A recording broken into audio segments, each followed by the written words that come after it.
Evolutionists in the United States have confused priorities. I mean, kids score near the bottom in reading and math and science.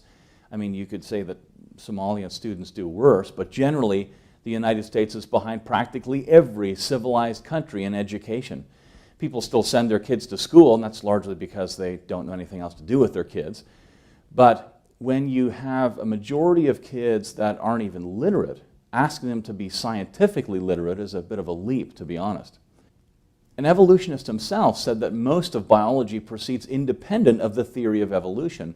So why is this the issue that scientists want to push?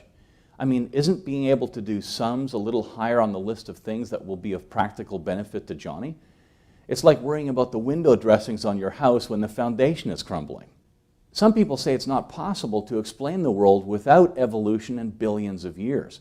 And my response generally is, have you tried? Really, have you tried? When you're stuck with an evolutionary worldview, it's very complicated to explain things like, well, we have placental mammals and marsupial mammals that look nearly identical to one another, but they're not supposed to be closely related. Dinosaurs are supposed to have died 70 million years ago, but we find bones with unfossilized tissue still there.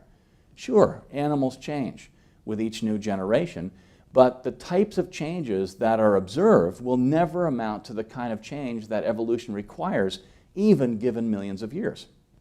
Mutations are supposed to generate new information to get life from a single cell to humans, but they're blowing away massive amounts of the human genome with each new generation.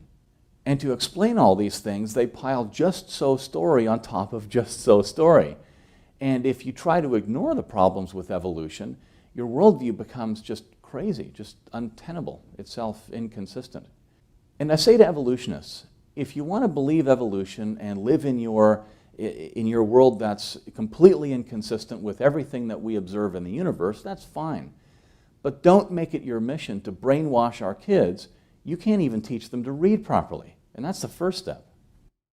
We need engineers that can build stuff and solve problems by examining both sides of an issue rather than attempting to suppress or censor all the evidence for a worldview that they're uncomfortable with.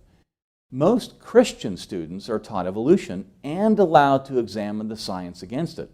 And of course, the world's leading creation scientists, many of whom used to be evolutionists, and the leading creation organizations around the world are very familiar with the latest evolution evidences.